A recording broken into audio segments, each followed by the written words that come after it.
Bom, então vamos lá. Então, bom, como eu estava dizendo, é uma alegria poder estar com vocês aqui hoje para mais um desses encontros Anos-Luz que acontecem aqui no âmbito dessa exposição concebida pela Bia Lessa em comemoração aos 120 anos da Light. O título da mesa de hoje é Da Noite Moral sobre a Noite Física. E, como eu já adiantei, a gente tem a alegria de poder receber o Silviano e a Carla. A gente vem tendo essas conversas desde o início, de quando a exposição abriu, e a gente, enfim, pôde discutir questões, enfim, que se originavam no âmbito de diversas áreas do conhecimento, das ciências, da arte, da história, da poesia, da literatura, da antropologia. E, enfim, e hoje estamos aqui mais uma vez com a literatura e a arquitetura, nas vozes especialíssimas do Silviano e da Carla. E eu queria pedir licença, antes da gente começar, para brevemente situar um pouco o que a gente tem feito aqui esse tempo e hoje, diante um pouco dos últimos acontecimentos que a gente viveu essa semana no Rio.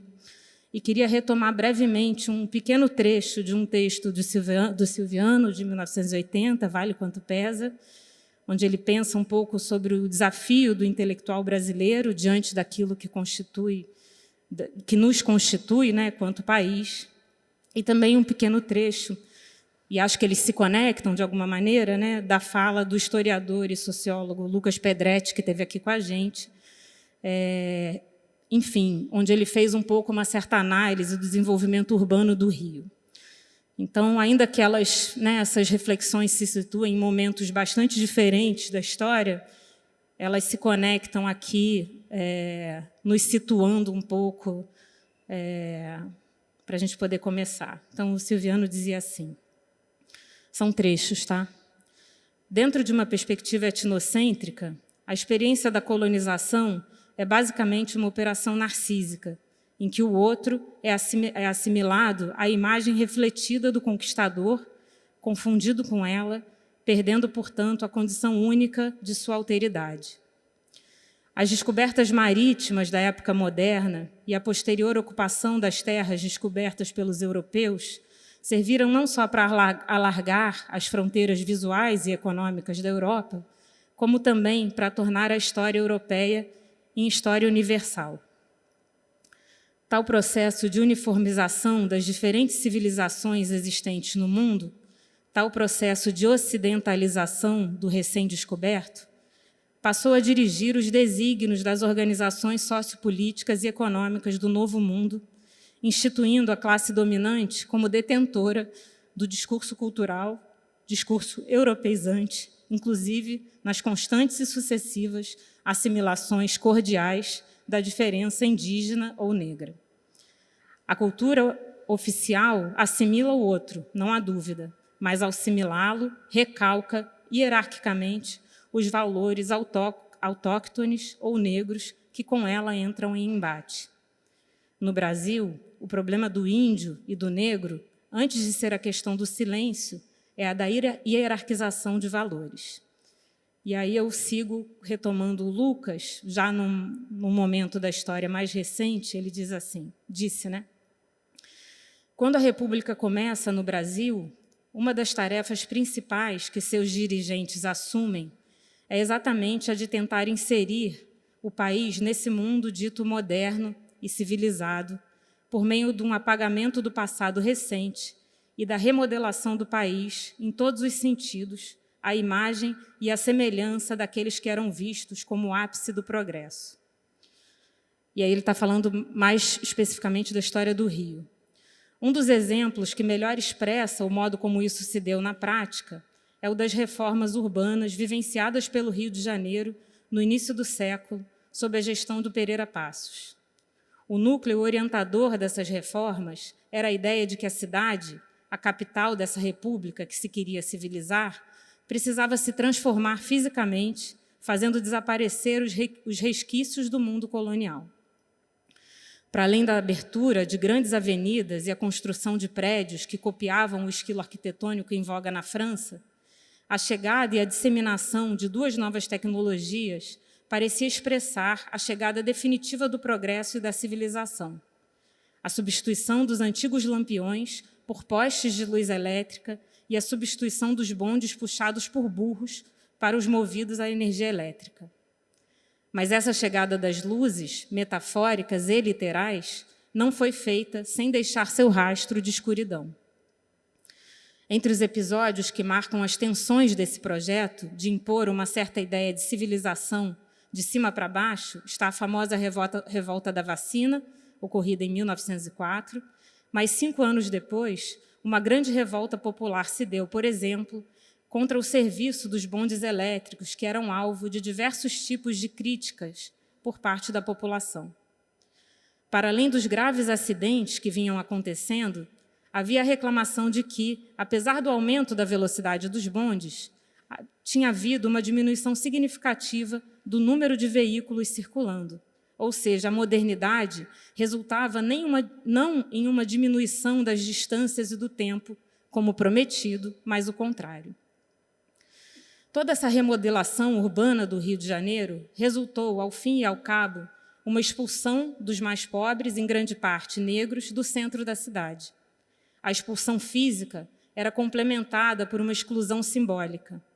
O Código Penal de 1891 trazia uma série de artigos que significavam, na prática, a criminalização da população pobre e negra. Ou seja, a luz havia chegado, mas apenas alguns podiam desfrutar dela. Foi esse modelo de uma cidade fortemente desigual, social e racialmente segregada, que forneceu as bases para o crescimento do Rio de Janeiro ao longo do século XX. Assim, como consequência de uma abolição que se deu sem qualquer tipo de reparação aos ex-escravizados e de uma política urbana baseada na expulsão dos mais pobres e dos negros, uma das saídas encontradas por esses setores da população foi a ocupação das encostas dos morros, dando origem às favelas. A relação do poder público com as favelas sempre foi marcada na história do Rio de Janeiro pela violência e pela criminalização de seus moradores. Assim, essa forma urbana apenas se expandiu de forma significativa ao longo do século, sempre sob a marca de um acesso limitado aos bens urbanos. Evidentemente, a questão da luz ocupa aqui um papel central. E assim encerro Lucas, e eu peço desculpas por esse tempo, mas só porque eu acho que, de alguma maneira, era importante, acho que, como o Silviano coloca nesse texto, acho que qualquer reflexão que a gente desenvolva desde aqui, elas já, inevitavelmente estão arraigadas nesse contexto. Então, dito isso, eu apresento agora os nossos convidados. A Carla Joaçaba é arquiteta e desenvolve a sua prática independente de arquitetura e pesquisa em programas culturais e projetos privados. Desde 2023, é professora da Academia Mendrisio, na Suíça, tendo ministrado palestras e workshops em universidades como Harvard, Columbia University, entre outras. Vencedora de prêmios como ArcVision Mulheres e Arquitetura 2013 na Itália. Entre os seus projetos destacam-se o Pavilhão Humanidade 2012, concebido com a Bia Lessa e construído para a Conferência das Nações Unidas sobre o Desenvolvimento Sustentável, e a construção de uma das capelas do Vaticano para o Pavilhão da Santa Sé, curado por Francesco D'Arco, que agora faz parte do patrimônio italiano. Atualmente, a Carla trabalha em um projeto para a Flor de Café em Minas Gerais, Uruguai e Portugal. E o Silviano Santiago é escritor e crítico literário e cultural. Seu primeiro romance de êxito foi Em Liberdade, publicado em 1981. Em seguida, publica, entre outros, Stella Manhattan e Machado. Em crítica, seu primeiro conjunto de ensaios é Uma Literatura nos Trópicos, publicado em 1978, seguido por Vale Quanto Pesa, Nas Malhas da Letra, O Cosmopolitismo do Pobre e Grafias da Vida. Recebeu por 6 vezes o Prêmio Jabuti. Por conjunto da obra, recebeu o Prêmio da Academia Brasileira de Letras, o José Danoso, concedido pelo Chile, e, mais recentemente, o Prêmio Camões. Então, queria agradecer muito a presença de vocês dois. A gente começa com você, Carla, e em seguida a gente vai para o Silviano. Tá bom. Obrigada. Obrigada, Maria, pelo convite, e um prazer estar junto com o Silviano e a gente poder conversar assim à distância. Eu não me sinto distante, apesar de estar distante. Não me sinto distante porque eu continuo trabalhando no Brasil, e acho que esse vínculo com o Brasil ele é fundamental para mim. Eu vou passar por alguns projetos, porque é uma maneira de falar sobre a luz, né, como a Maria pediu, e achei lindo o título da Noite Mural sobre a noite de física. Estou vendo a exposição da Bia, que precisa de muita luz para existir, senão ela não existe, né? E me lembrou essa exposição, toda uma coisa que a gente não vê no MAM, que são as ferragens do MAM, o desenho das ferragens que estão escondidas no concreto, né? Que são lindas, e a gente nunca mais vai ver. Então, eu vou começar pelos projetos, que é uma maneira de trazer e falar sobre a questão da luz na arquitetura. Eu vou começar pelo projeto da igreja, da Capela para o Vaticano, que foi para a Bienal de Veneza, que era para ser temporário e acabou ficando. Maria, obrigada pela introdução, acho muito importante. Antes de começar, falar, né, sobre, você falou de alguma forma sobre os acontecimentos dessa semana, que foram muito assustadores, e sobre esse movimento moderno, e vocês estão no MAN, né? O MAN está em cima de um aterro, que hoje, eu penso muito sobre isso, que é uma ação moderna, né? A destruição do morro, do morro, como é que chamava morro? Uma destruição onde foi removida milhares de famílias, uma destruição de um morro feito com um jato d'água, que é uma ação, né, física muito forte, para construir um aterro, uma cidade onde não tem carência nenhuma de espaço de lazer, né, que é o Rio de Janeiro. Então, é uma ação moderna, bem moderna, que eu acho que hoje a gente não aceitaria, né, como embora o parque seja lindo, embora o trabalho do Hallmark seja lindo e o MAN seja também espetacular, hoje não seria uma ação muito aceita, né?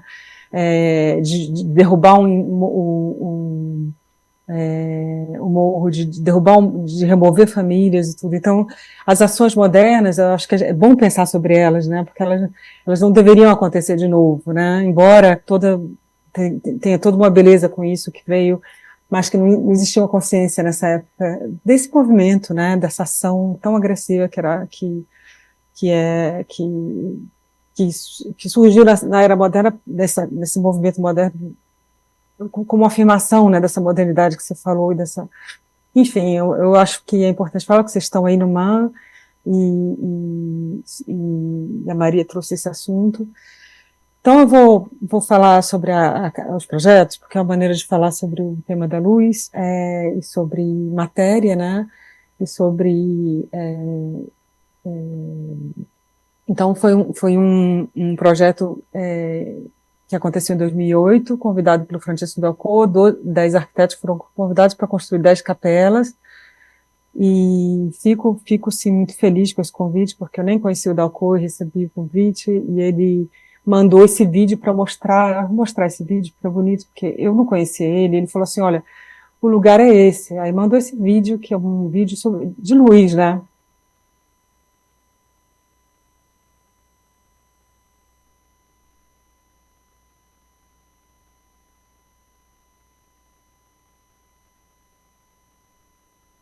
Acho bonito, porque ele apresentando o lugar para mim, esse é o lugar que você vai fazer capela, eu não vejo nada, né, do que é o lugar, mas eu acho muito bonita essa luz, essa presença de Veneza atrás dessas plantas, né, atrás e essa luz pulsando, que é a vida. Então foi muito inspirador, na verdade, para o projeto. E eu também acho que eu estava num território muito antigo, né, que é o chão de Veneza, né. Então, que eu não achava seria um absurdo fazer qualquer fundação para esse lugar. Então é só uma escavação de 12 centímetros para posar a capela, que é uma capela ao ar livre, né? A capela está atrás da igreja São Jorge Maggiore, que é uma igreja feita pelo Palladio em 1500. É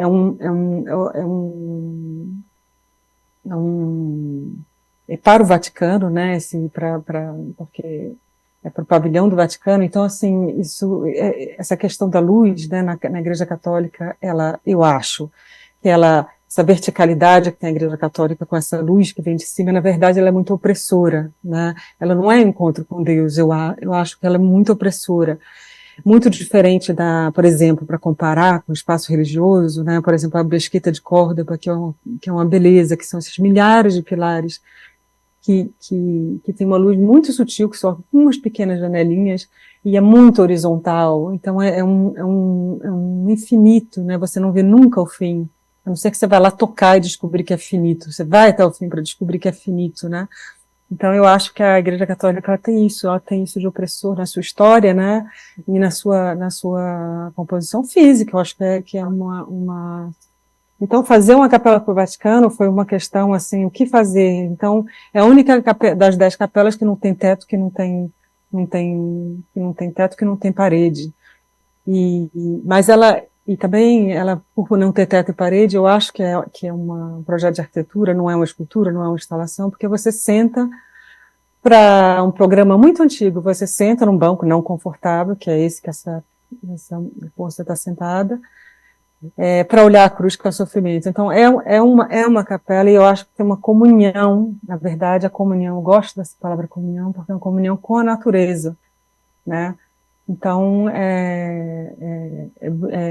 e a questão do reflexivo e da luz, a luz que né? Eu achava que a questão de usar um material reflexivo, muito reflexivo, ela ia deixar de existir, e que a sombra dela ia ser mais importante do que ela, mas não foi o que aconteceu. A presença do objeto reflexivo, ela tem uma presença matérica muito forte e não tem nada de invisível, né? Então, está suspensa então por essas peças de concreto pousadas no chão, e tudo colocado e encaixado de uma forma que você não se vê. Mas existe uma configuração espacial, por isso que eu insisto que é um projeto de arquitetura, não é uma escultura. E essa questão da luz presente, uma surpresa para mim, de ser tão mais presente do que eu imaginava. Vou mostrar brevemente esse projeto no México, que isso aqui é um objeto e ele é suspenso para trazer essa questão também do que é invisível, né? Tudo que a única coisa que não precisa vou mostrar esse objeto que é suspenso pela força dos ímãs, é a única coisa que existe, que a gente não está vendo, é a força dos ímãs que suspende todo o conjunto. Para todo o resto, é preciso luz para que exista. Só a única coisa realmente invisível aí são a força magnética. Então, tudo mais, qualquer coisa, precisa de luz para existir, né? Então, não vou entrar muito em detalhes sobre esse objeto flutuando, porque se você passar a mão aí, entre esses ímãs, é só a força do ímã, realmente, que não tem nada grudado, nada colado, tudo está suspenso pelas força do que eu acho interessante, que tem uma força física que não se vê, né? Que não tem uma presença matérica, que não precisa de luz para existir. Então, não vou entrar muito em detalhes, mas são algumas reflexões, né, que o fazer traz, né, e trabalhar com matéria, né. Então, esse caso aqui foi uma série, chama Série Leques, 2024, em São Paulo, numa casa modernista de concreto, que eu fui tirando todos os objetos, para ela virar um objeto em si, e fui apoiando esses espelhos e fixando, né, sobre a casa, muito, alguma relação tem com o trabalho da Bia, que é bastante mais fino, né, que me remete a essa coisa das ferragens do Bank, que são realmente lindas, né, e de novo, o objeto reflexivo como uma presença, como muita presença, né, mesmo que ele não queira existir, ele tem a presença do reflexo da luz que bate em outro lugar, né, como nesse caso dessa fotografia. Então, a primeira casa que eu fiz, que eu vou mostrar, que é um relógio de sol, eu pensei, então, a luz, para existir, ela precisa tocar em algum lugar, senão ela não existe, né? As estrelas só existem porque a luz encosta nelas, ela é uma superfície física, precisa de uma matéria física para existir. Então, foi são as reflexões, né, que vêm fazendo, né? E então, depois desse objeto fixado, envolvendo a casa toda, por fora, por dentro, acho que tem uma coisa também uma questão assim da casa modernista, não faz parte de um patrimônio, né? Assim, mas ela é uma representação do brutalismo paulista, que é lindo, né? E então, poder envolver e fazer uma intervenção sobre um objeto moderno, né? Acho que é sempre uma reflexão do que como você vê isso como objeto, virou um objeto para mim, para eu tratar como um objeto, virou um objeto. Realmente,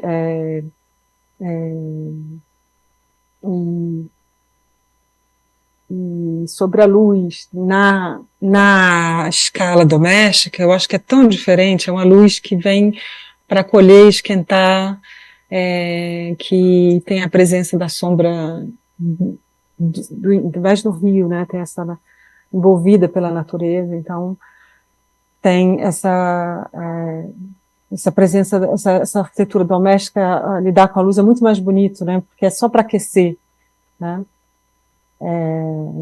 Então, esses são os exemplos, né, que eu acho que são acolhedores, e essa é a casa que eu falei que foi das primeiras que eu fiz, que tem esse relógio de sol, né, que vai caminhando essa luz pela parede, essa é a maquete da casa.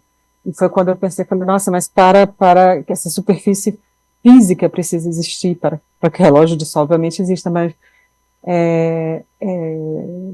senão ela não existe, a luz, né, se ela não toca em algum lugar. Então, são alguns pensamentos sobre isso, não tenho reflexões muito mais profundas, mas era para mostrar um pouco essas reflexões dos trabalhos, né, ao longo desses anos. Então, é isso. A gente pode voltar ao assunto conversando sobre, não sei como a Maria vai trazer a questão da luz, acho o título lindíssimo, e voltando ao título, não sei se é o título do Silviano, ou se é o título, de onde surgiu esse título, né, da noite física, que para ser física ela precisa de luz, não, ela não sei, se não tem, para que exista uma presença matérica, precisa sempre de luz, né. Então acho que é essa luz que existe na Mesquita Córdoba, que é uma janelinha pequenininha, que é o suficiente para que aquele espaço exista. Enfim, não tem, bem menos pretensiosa do que enfim, depois de destruir a Igreja Católica, de fazer a capela para o Vaticano, mas enfim, sem dúvida é uma coisa também, né, Maria, você falou do colonialismo, esse colonialismo católico também, né, que aconteceu no nosso território, né, é muito opressivo, né, eu acho que a arquitetura ela representa muito bem isso, na verdade. Então, obrigada. Obrigada.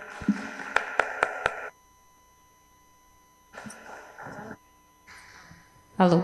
Esse é Obrigada, Carla. Então, agora vamos ouvir o Silviano. Acho que tem que ligar aqui o som dele. Fala. Boa tarde a todos. Não, não está. Foi? Se puder aumentar um pouquinho o som do Silviano. Posso trocar pelo meu, Márcio? Ah, a gente inverteu. Eu que inverti. Desculpa. Boa tarde. Agora tem outra coisa.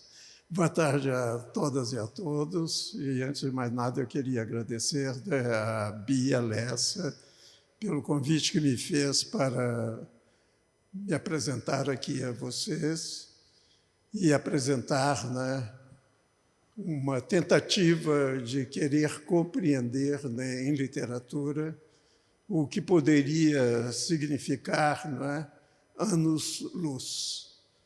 E eu gostaria, né, portanto, de apresentar a vocês algumas sugestões, né, de como, de repente, não é, esse conceito que é da astrofísica, não é, que visa a medir, não é, a distância entre lugares distantes, não é, e muito mais distantes do que aqueles que estão normalmente distantes, daí anos-luz, e não metros e quilômetros, né? Esse mesmo fenômeno talvez se apresente também em literatura, que é um interesse, não é, do criador, seja ele romancista ou poeta, de apresentar, não é, uma visão, não é, que não seja tão próxima àquela a do personagem ou do poeta.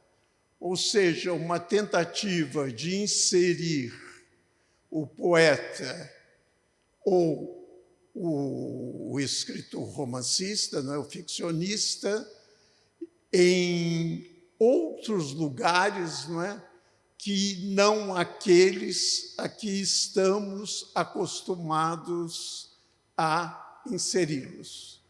E, de imediato, né, me veio, não há como escapar de Machado de Assis, de imediato me veio o capítulo 7º de Memórias Póstumas de Brás Cubas, O Delírio.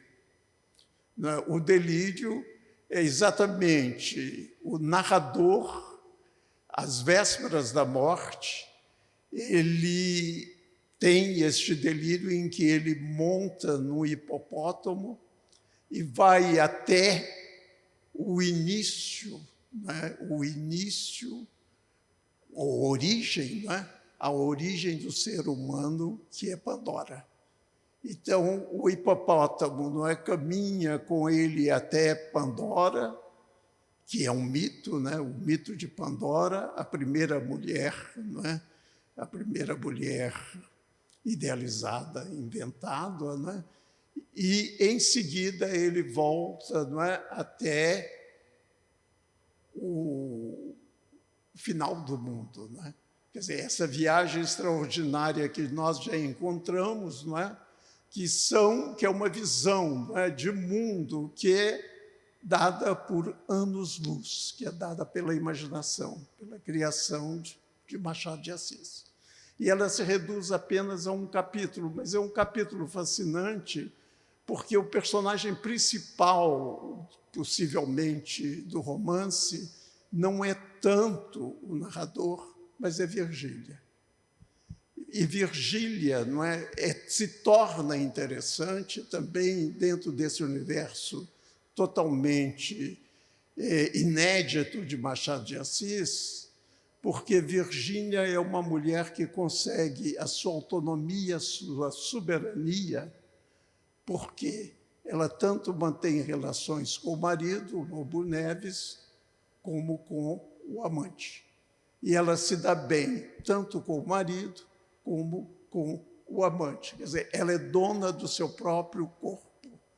Quer dizer, então, é interessante notar, não é, que Machado de Assis, no momento em que é dar a Virgília, não é, que não por casualidade é uma brincadeira com Virgílio, né, quando ele vai construindo o nome de Virgília, ele vai construindo a partir de Virgílio, que é, obviamente, autor de poema épico, dá a Virgília um valor épico, um valor de uma figura mítica como Pandora.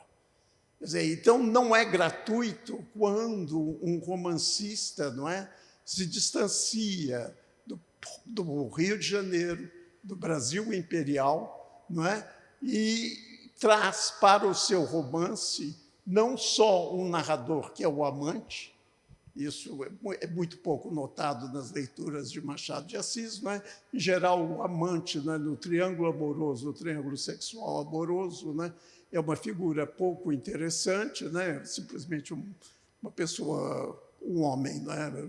Em geral, bonito, simpático, atraente, sedutor, etc., mas com uma mente muito pequena.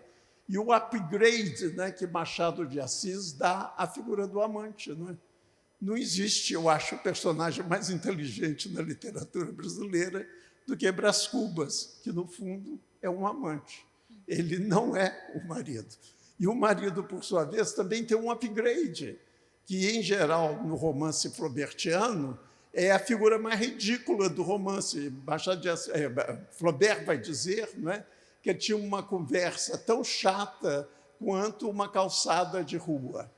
Quer dizer, esse é o marido. E, de repente, também um marido com upgrade e Virgília, não é? Afinal, Madame Bovary era uma romântica, né, idealizando, etc. E Virgília é uma mulher extraordinária, que é comparada, eu não vou explicar aqui hoje, vocês olharão, por favor, no dicionário, a moeda de Vespasiano. Não é gratuitamente que tem um capítulo que chama Moeda de Vespasiano e que é uma moeda de ouro. Então, vamos explicar. É a moeda de ouro, né, que taxa o mijo do Coliseu. E o filho de Vespasiano lhe pergunta como é que vai fazer uma moeda de ouro para taxar o mijo do... Porque o mijo era muito usado para o trabalho do couro, né? O mijo do Coliseu. E ele diz, o ouro não tem cheiro. Quer dizer, ou seja, as ações morais, elas dependem muito mais de uma valoração que não pode ser compreendida de uma maneira simplificada. Não é? Mas deixemos isso de lado e voltemos à questão dos anos-luz. Mas aí, no caso de Machado de Assis, é muito simples. Eu pensei que seria mais interessante compreender essa questão entre os modernistas. E entre os modernistas, eu pensei em Carlos Drummond de Andrade, que é realmente o grande poeta brasileiro, né, modernista, aquele que é mais complexo, mais profundo, etc. E em Carlos Drummond de Andrade, nós temos um pouco a mania de ler um livro ou de ler um poema. E eu pensei que, de repente, se a gente lesse a obra completa, a poesia completa de Carlos Drummond de Andrade, a gente se daria conta, não é, que tinham duas forças muito importantes que a sustentam, que são compreendidas por anos-luz. É a noção de origem e a noção de começo. A noção de começo, ela é dada, não é, numa leitura que a criança faz logo no início do primeiro livro de poemas dele, que se chama Infância. Esse poema, Infância, eu gostaria de ler a primeira estrofe para vocês. Ele diz o seguinte: meu pai montava a cavalo,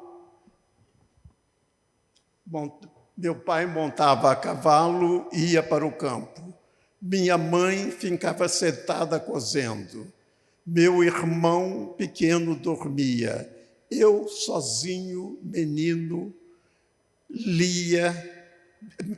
eu, sozinho, menino entre mangueiras, lia a história de Robinson Crusoe, comprida história que não acaba mais, Então, nós estamos vendo, né, como Drummond, desde o início, né, na própria Itabira, através da leitura, ele vai construindo um universo poético que é visto através de anos-luz até a história de Robinson Crusoe, que é o personagem do romance, o personagem Robson, que é o personagem do romance de Daniel Defoe.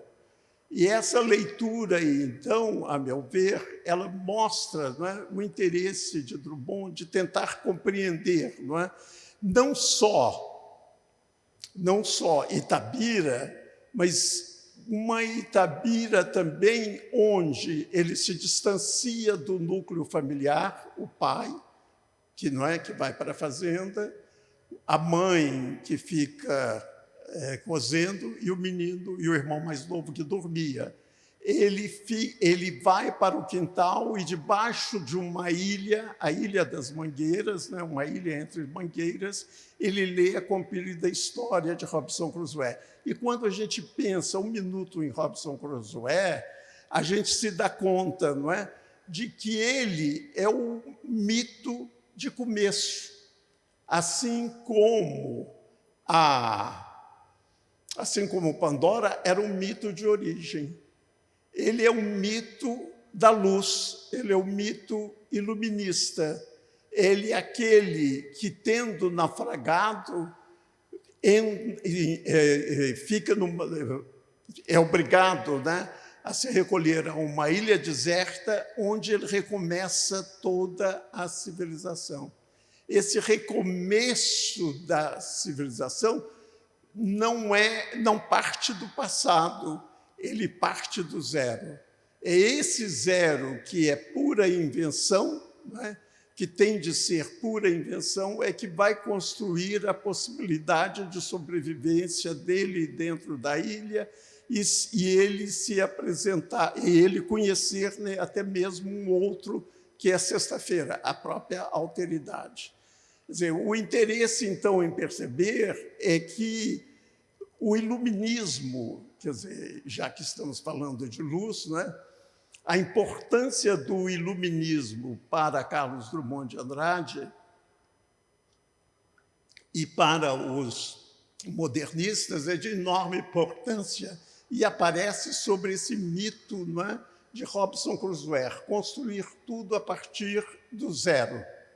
Essa construção a partir do zero, ela vai ser responsável, não é, por uma invenção, não é, por uma invenção de Brasil que tenta não ser cópia, não é, exatamente dos modelos do passado ou então dos modelos já estabelecidos pela colônia. E se a gente começa a compreender, então, essa ideia de invenção a partir do zero, a gente vai vendo primeiro a construção, por exemplo, da cidade de Belo Horizonte, de Arão Reis, a partir do zero, depois Lúcio Costa e Niemeyer, de Brasília, não é, também a partir do zero. Quer dizer, essa necessidade, portanto, não é, de querer trazer para nós um saber que é um saber, não é, que pode se exprimir a partir do zero e, ao mesmo tempo, com uma grande autenticidade. E, nesse sentido, a meu ver, essa força, né, seria a força do começo que se encontra em toda a literatura modernista e, em particular, em Carlos Drummond de Andrade. Ela tanto é verdadeira, essa força de começo, que ela vai ser responsável por um dos traços mais importantes da poesia de Carlos Drummond de Andrade, que seria a participação política. Ele vai se tornar um revolucionário, não é? A partir desta postura que ele toma em relação, não é, à necessidade de uma transformação, de uma mudança, ele vai construir, não é? Ele vai tentar transformar o Brasil, ou propor uma transformação do Brasil que seja feita a partir do zero. E do momento em que ele passa para o Rio de Janeiro, ele passa a morar no Rio de Janeiro, ele vai escrever, não é? Ele vai escrever o poema Elegia 1938, por exemplo. Ele vai dizer: trabalhas sem alegria para um mundo caduco, onde as formas e as ações não encerram nenhum exemplo. Praticas laboriosamente os gestos universais, sentes calor e frio, falta dinheiro, fome e desejo sexual, coração orgulhoso, tens pressa de confessar a tua derrota, adiar para outro século a felicidade coletiva. Aceitas a chuva, a guerra, o desemprego e a injustiça e a injusta distribuição, porque não podes sozinho dinamitar a ilha de Manhattan.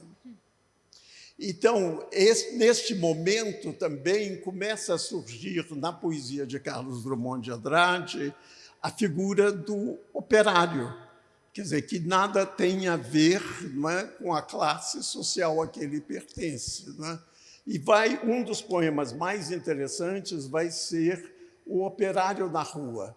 E O Operário na Rua, eu vou fazer um pequeno resumo aqui de alguns versos, né? É um poema em prosa, para que a gente possa simplificar um pouco as coisas. Na rua passa um operário. Para onde vai o operário? Teria vergonha de chamá-lo meu irmão.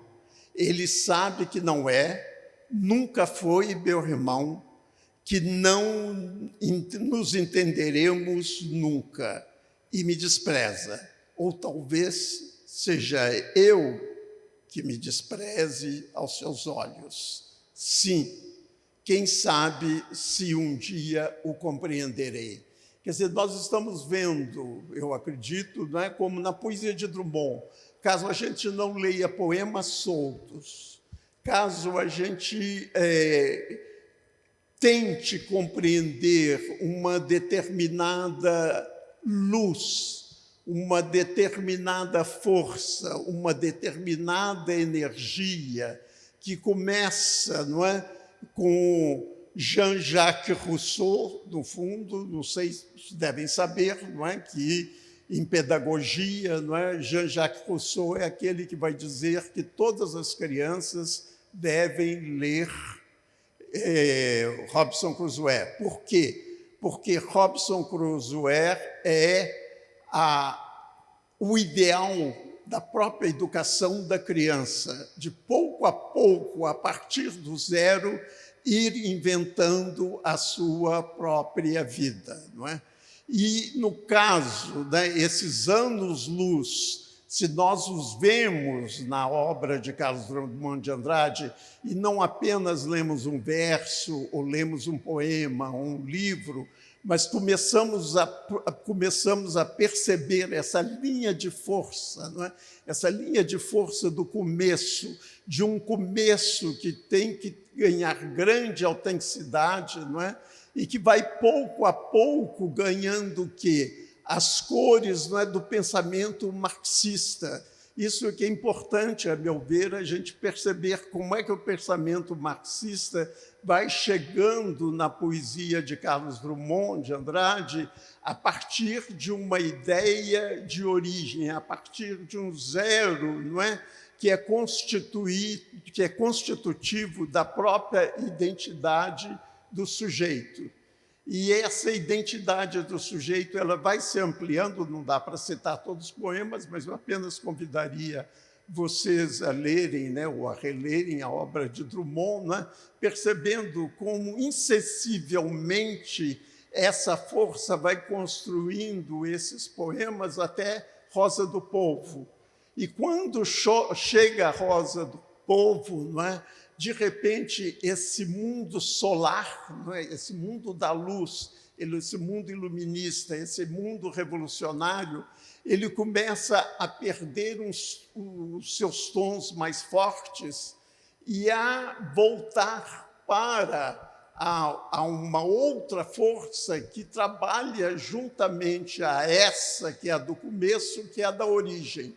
E nós vamos ver, então, depois, como surge essa força da origem. Mas o importante a dizer, a meu ver, é que é a leitura de um poema chamado Dissolução, que é o primeiro poema de Claro Enigma. E Claro Enigma já traduz essa ambiguidade, né, entre luz e escuridão, entre saber e ignorância.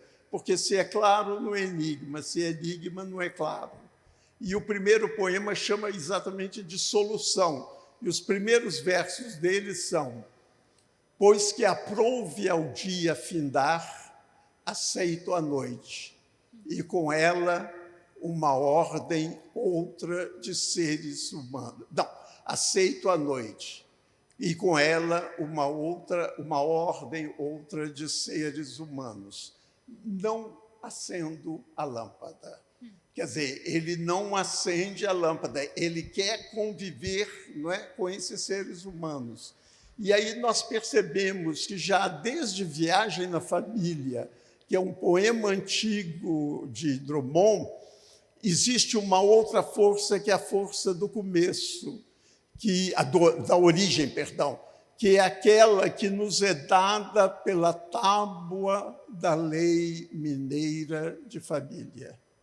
Quer dizer, pouco a pouco, né, vai surgindo na poesia de Carlos Drummond de Andrade uma espécie de ser, né, que está sendo escrito não por ele próprio, mas está sendo escrito pela própria família. E esse ser que está sendo escrito pela própria família, ele é o filho pródigo. É aquele que, tendo se distanciado da família, não é, ele volta à família. Então, surge uma linha, né? Se a primeira linha é uma linha marxista, a segunda linha é uma linha proustiana.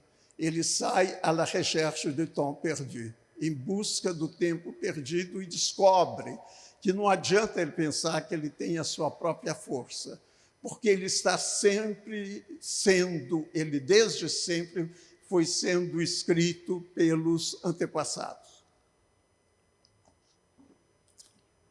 E tem um poema muito bonito dele, que se chama Comunhão, e que, a meu ver, traduz exatamente o momento em que ele descobre, não é, que todas aquelas faces humanas, não é, que estavam no escuro, de repente vão ganhar luz do momento em que ele encontra um lugar entre elas. O poema Comunhão diz o seguinte: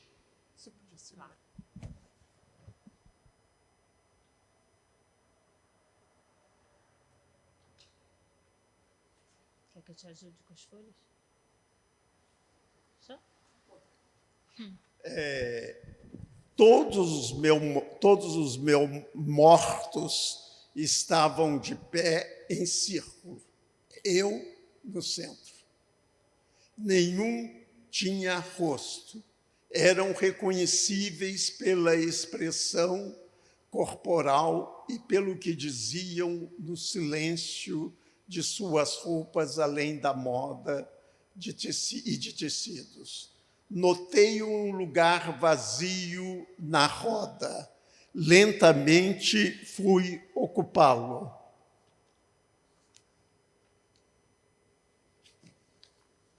Surgiram os rostos iluminados. Quer dizer, do momento em que ele ocupa um lugar na roda, aqueles rostos ficam iluminados. Então, a minha proposta, não é, é ver, não é, que, de repente, não é, essa convivência dessas duas forças, não é, de certa maneira, tornam bastante problemática e interessante, não é, a literatura modernista, se temos como exemplo a poesia de Carlos Drummond de Andrade, não é? Quer dizer, essa postura, essa ambiguidade do intelectual brasileiro, não é? Que ele tanto, não é, caminha, e nesse sentido o poema sobre o operário é muito bonito, não é? Ele caminha nessa direção, não é, de uma postura marxista, de uma postura que pode criar uma nova sociedade e que essa nova sociedade será mais justa, etc. Mas, ao mesmo tempo, descobre, não é, que há esse empecilho, não é, de que essas forças da origem, em particular, não é, no caso da elite branca brasileira, não é, elas já estão escritas, não é, na árvore genealógica, não é, desde sempre. Né? O ser humano está sendo escrito desde sempre. E aí, o que eu acho que, apressando um pouco as coisas, o que eu acho que é importante, então, na poesia na literatura dessa época, é exatamente o significado da ideia de esperança e de utopia. E eu, então, caminho, né, para o final, lendo, né, um dos poemas pouco conhecidos de Drummond, que é Cidade Prevista, né? Que seria exatamente aquela cidade que teria sido escrito pelo aquele menino da infância, pelo Robinson Crusoe. Eu não sabia que a minha vida era mais interessante que a de Robinson Crusoe. Vejam se não é. Irmãos, cantai... Perdão. Irmãos, cantai esse mundo que não verei, mas virá um dia. Dentro, em 1000 anos, talvez mais. Não tenhas pressa. Um mundo, enfim, ordenado.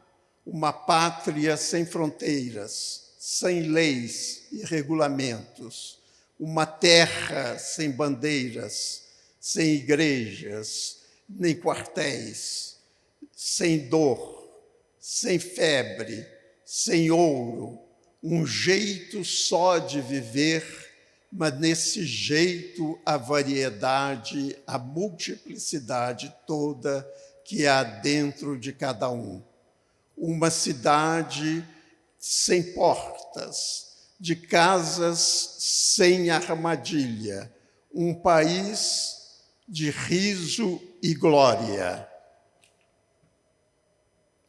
Como nunca houve nenhum. Este país não é meu, nem vosso ainda, poetas, mas ele será um dia o país de todo homem. Muito obrigado.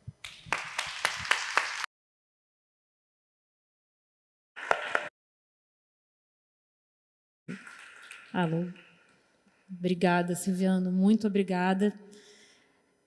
Nem sei muito. A ideia é a gente abrir um pouco para comentários, perguntas. Carla também. Se quiser falar, Silviano, eu não sei nem se eu devia começar. Carla, quer fazer algum comentário? Quer falar alguma coisa? Eu achei muito bonito. Todo mundo vai ler Drummond agora. Né? Então, só para te falar, o título é de parte de um poema do Drummond ao Guilde. Do Drummond. Do Drummond ao Guilde. Tá bom. Uhum. Né? Da noite moral sobre a noite física vem de um poema do Drummond. Não. Não é? Foi mais da ideia de anos-luz. Não, sim. Esse título, da noite moral à noite física, ela perguntou a origem. É de um poema do Drummond para o Guilde. Certo? Isso, só para te falar. Certo, que bom. Ela vai falar. Quer falar, Carla? Não, agora, por enquanto, estou pensando. Tá bom, tá. Quer falar você? Eu peço um pouquinho de desculpas, porque fui um pouco confuso, porque eu estava tentando pensar, né, uma nova questão, e a minha intenção era de pensar exatamente a convivência, né, dessas duas forças, né, dessas duas energias, né, dentro do modernismo brasileiro, e eu escolhi um poeta bastante complicado e bastante difícil, mas a intenção era ver, não é, que, como de certa forma, né, esse conservadorismo de Drummond ele pode ser lido de uma maneira bem mais interessante nisso que a gente chamaria o pós-modernismo, né? Porque esse conservadorismo, essas forças, não é, elas se transformam, elas se modificam, elas não se perdem, não é? E vai estar expressa exatamente pela ideia da necessidade, não é, do conservacionismo, não é? E aí a gente tem que ver, não é, que esse conservacionismo ele origina de um certo conservadorismo que deve ser altamente criticado, entende?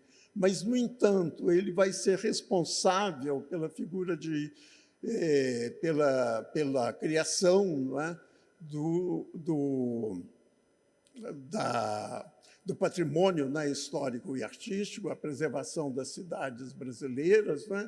E, finalmente, na obra de Drummond, nós vamos ver que, mais e mais, não é, ele vai ser o maior crítico de Itabira e exatamente da destruição de Itabira pelo extrativismo. Quer dizer, então, eu gostaria de ter ido além desse movimento, né, inicial do modernismo, onde há esse dualismo entre Marx e Proust, para novas ideias que vão surgindo, né, e que vão sendo transformadas a partir, né, de dois mitos, não é? Dois mitos que são fundamentais, a meu ver, não é? Na passagem do século XIX para o século XX, que é esse deslocamento, né, da ideia de origem para a ideia de começo, não é? Ou seja, que essa sociedade que seria construída nos trópicos, ela teria de ter as suas próprias regras estabelecidas, não tanto a partir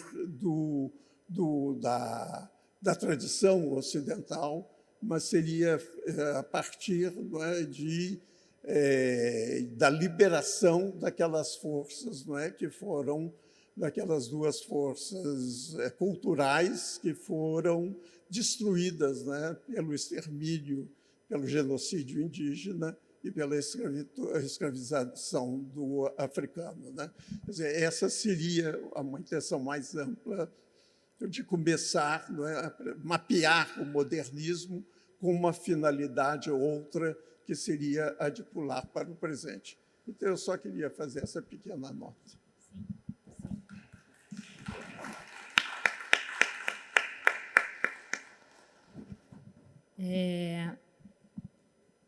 Te ouvindo, Silviano, aí pensei em duas questões, assim, uma para você e uma para a Carla, mas acho que tem a ver com isso, né, com essas forças. Uma seria, talvez um pouco bobo, assim, mas pensar de que maneira, já dada essa distância desse momento, né, do modernismo, e a gente olhando para o momento em que a gente está hoje, de que maneira pensar esse desafio mesmo do intelectual brasileiro. Não sei de que maneira isso caminhou, ou isso se coloca hoje da mesma maneira, de outra maneira, enfim. Então, isso era uma questão. E, Carla, eu tinha pensado também, e acho que tem a ver um pouco, talvez, com essas duas forças também, porque mesmo toda essa questão do modernismo, acho que se coloca para a arquitetura também, que eu entendo pouco, quase nada, mas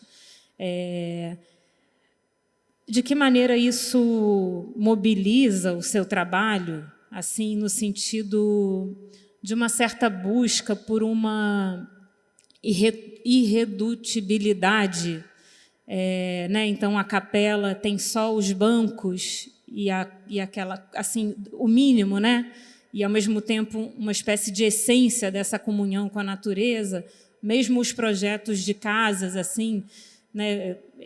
me lembro de projetos que você reutilizava materiais que já estavam ali, como uma maneira também de lidar exatamente com o que você achasse que fosse essencial, ou com o mínimo, ou com, enfim, talvez ouvir um pouco de que maneira você pensa, né, a sua arquitetura, essa produção, essa pesquisa independente, também arraigada um pouco nessas duas forças, assim.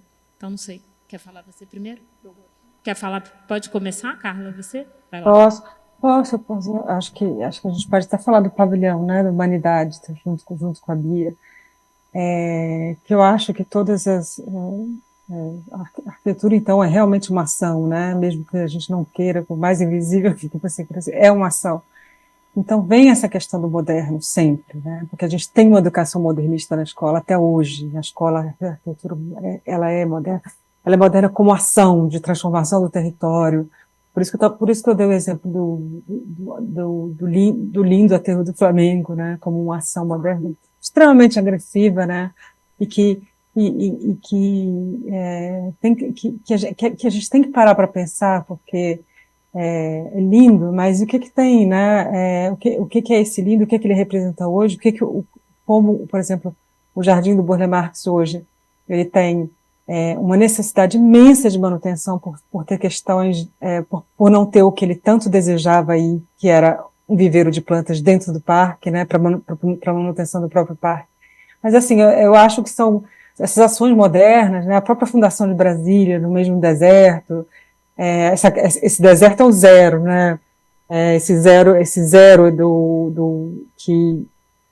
que você estava falando, sobre essa construção do mito, né, da construção a partir do zero, é Brasília, né, são todas ações muito fortes, são todas ações transformadoras e eu acho que o desenho moderno, ele é agressivo, sim, entendeu? Então eu acho que tem que repensar como você pousa sobre a terra, como os índios pousam sobre a terra, como eles transformam o território, mas eles se movem para restaurar os territórios. Então, toda essa questão de como você transforma, né, o chão, a arquitetura, qualquer desenho é uma ação.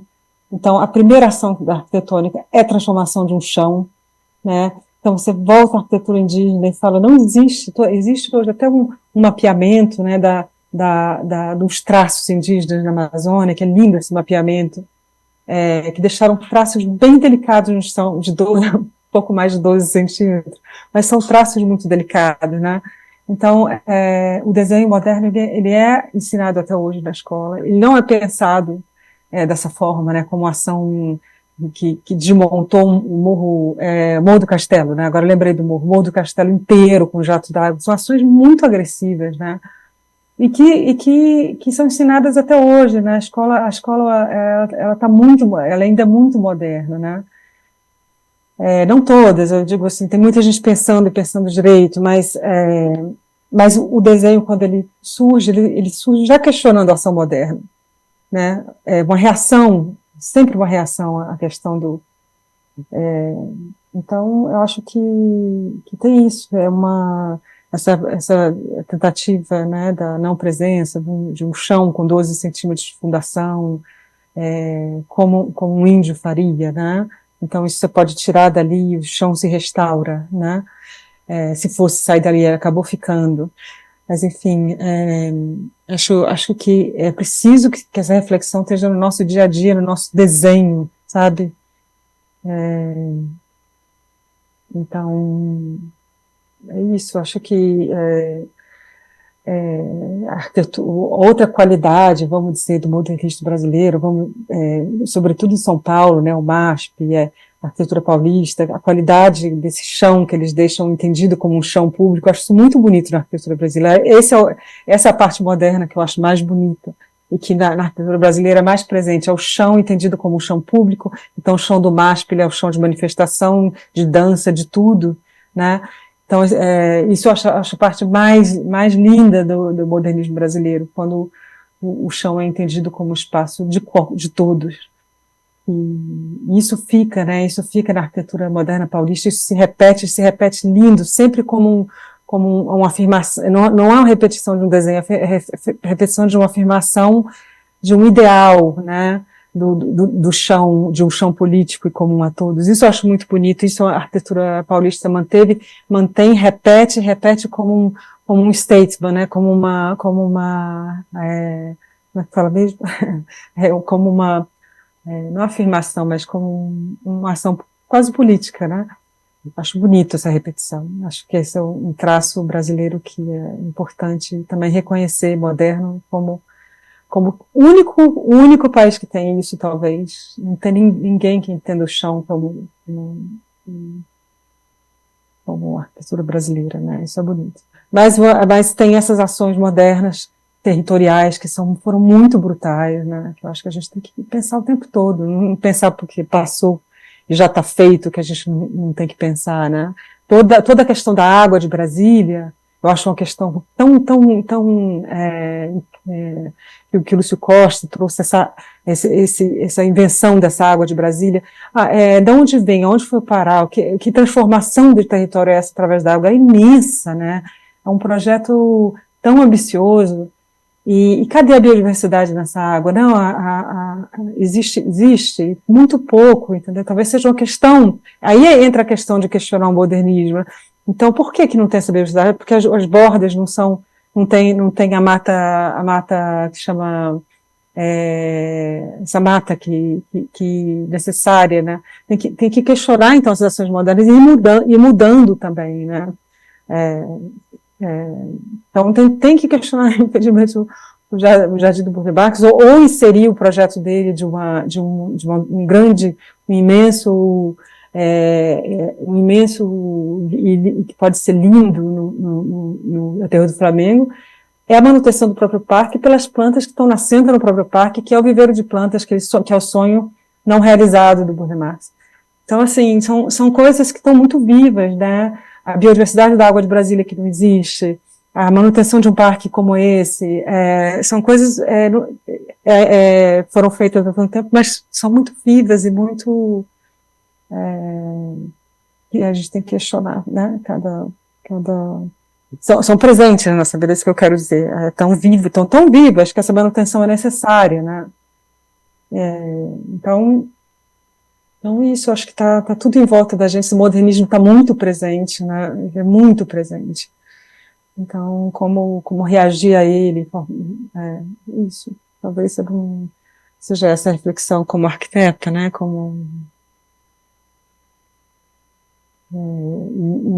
Entendo assim que o primeiro desenho, como eu falo, como professora, como arquiteta também tendo com o projeto do café em Minas Gerais, que é entender que o primeiro desenho não que o último desenho do arquiteto é a fundação, mas o primeiro deveria ser o primeiro, porque é uma transformação da terra, do chão, entendeu? E isso, se você entende que essa transformação está no chão, como você vai organizar se você entende isso como o primeiro desenho, muda tudo. Muda tudo. Então, isso é o oposto do moderno, nesse sentido. Então, assim, é isso que eu posso contribuir, assim, para entender, reagir a essa questão que o Silviano trouxe do moderno, desse mito do Robson Crusoe de fundação, né, de inventar do zero, né, que é Brasília, que é uma loucura, né. Não sei, eu posso acrescentar mais. Obrigada, Carla.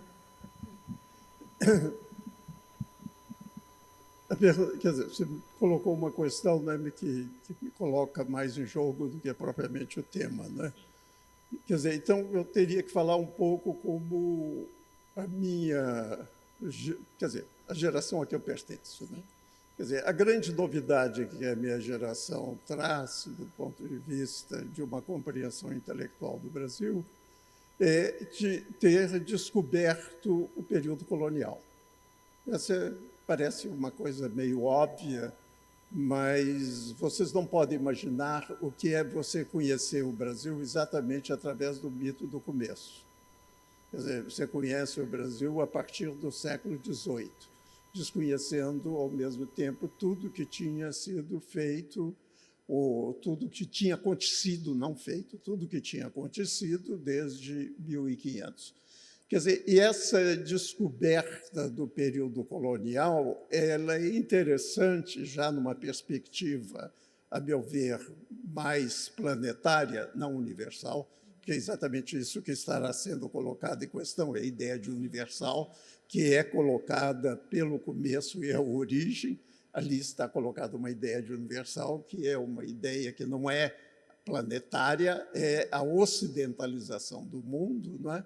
Quer dizer, e essa introdução quer dizer, o período colonial como objeto, ele coincide, né, com a descolonização também dos países africanos. Por exemplo, no meu caso, eu tive a sorte de ter recebido em 61 uma bolsa, não é? Naquela época não havia CNPq, era da embaixada, né? Eu recebi uma bolsa da embaixada da França para fazer o doutorado em Paris. E quando eu chego em Paris em 61, é uma grande decepção com a França, né? Porque eu entro em plena guerra da Argélia. E quando eu entro em plena guerra da Argélia, são os plastiques, né, que são detonados em Paris, entende? E, ao mesmo tempo, eu fico na cidade universitária, ao lado da Casa do Brasil, está a Casa da Tunísia. E começo a conversar, não é, com os árabes e começam a me contar o que é a colonização europeia do norte da África. E, nesse momento, eu me dou conta de que tudo isso deve ter acontecido aqui sem que a gente tenha um conhecimento. E esse conhecimento, então, nos leva a pensar, a repensar a ideia de universal.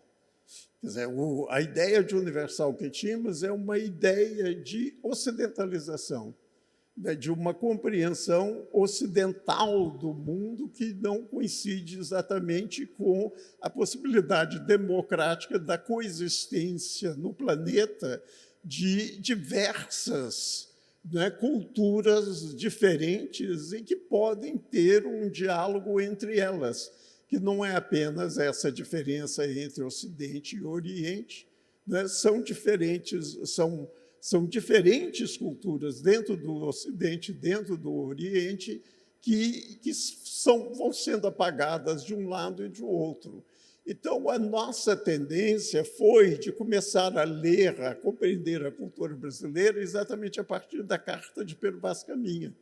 Porque na Carta de Pero Vaz Caminha já fica evidente, não é, os dois elementos que são constitutivos, os dois elementos, os dois códigos, né, para ser muito preciso, os dois códigos que são constitutivos, né, da nossa forma de expressão e da nossa forma de crença, que é o código linguístico, nós todos falamos a língua portuguesa, e o código religioso, nós todos aí eu não generalizaria tanto, mas, quer dizer, a religião oficial do Brasil é a religião católica, não é?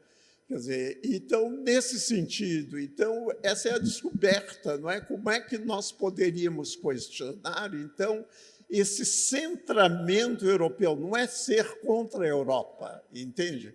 Não é ser contra a Europa. Como é que esse centramento europeu foi sendo feito através de uma violência absurda que a gente não sabia que essa violência tinha existido, né? E que é a do genocídio indígena e da escravização do negro, e que, pouco a pouco, esse centramento europeu ele se torna mais efetivo com a chegada de Dom João VI, né? E no Brasil imperial. O Brasil é o único país, não é, que não se torna republicano quando se emancipa. Ele é monarquista constitucional, mas é monarquista, ele não é republicano.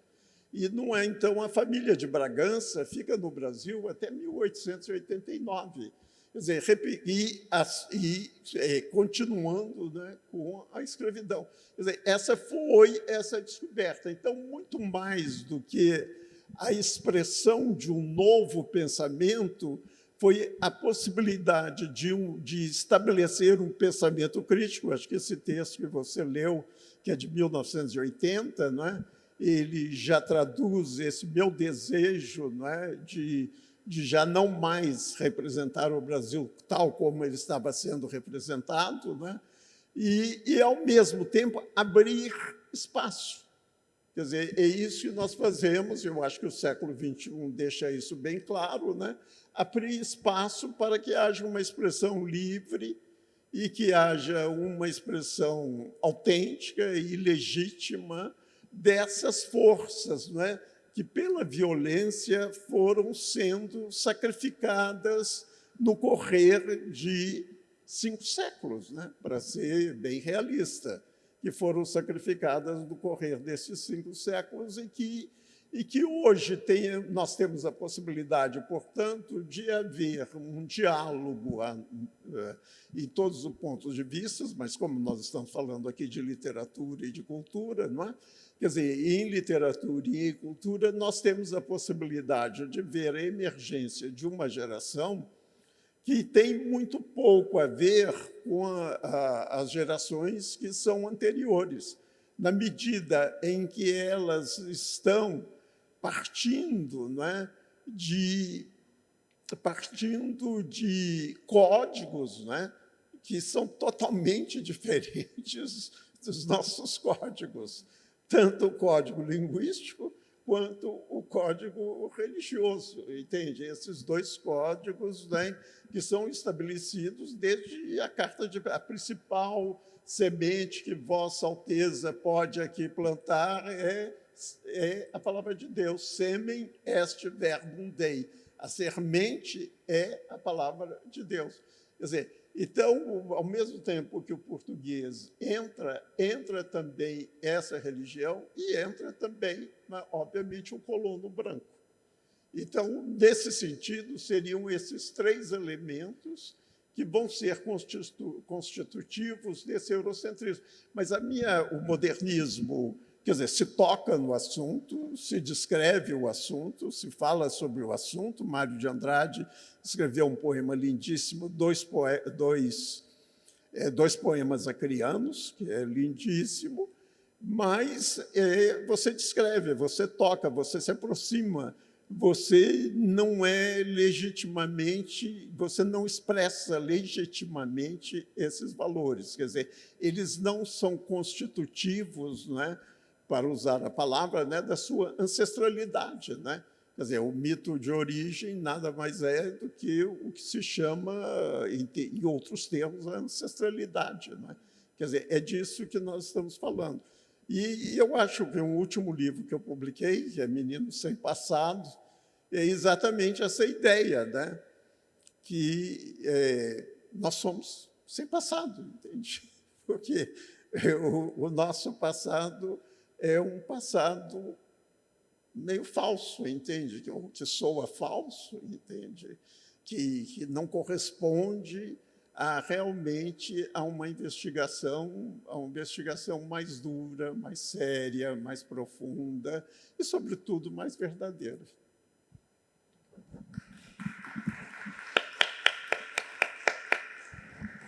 Bom, acho que o nosso tempo está apertado, né? Então, eu queria agradecer muito, Carla, por você estar disponível a essa hora da noite, poder estar aqui com a gente. Silviano, muito, muito obrigada também. Foi muito bom ouvir vocês. Agradecer a todo mundo por estar aqui. Dizer que agora, quando a gente acabar, ainda vai ter um pouquinho da exposição? Um pouquinho? Não, por causa do horário, mas voltem para ver. Sábado que vem a gente está aqui, nesse mesmo horário, às 16, com o Júlio Bressani, cineasta, que vai conversar com a gente, e o Pedro Sá, que vai fazer músico, que vai fazer uma intervenção musical. Então, estão todos convidados. E queria agradecer também a todo mundo que trabalha aqui para manter a exposição: Camila Ribeiro, José Meckler, Lavínia Vitória, Vitor Kruter, Márcio Padilha, Luana Della Criste, Vitor Vieira e Carlos Magno do Nascimento Amorim. Obrigada, gente. Até sábado. Obrigada, Silviana. Obrigada, Carla. Obrigada, boa noite. Prazer. Até já. Prazer.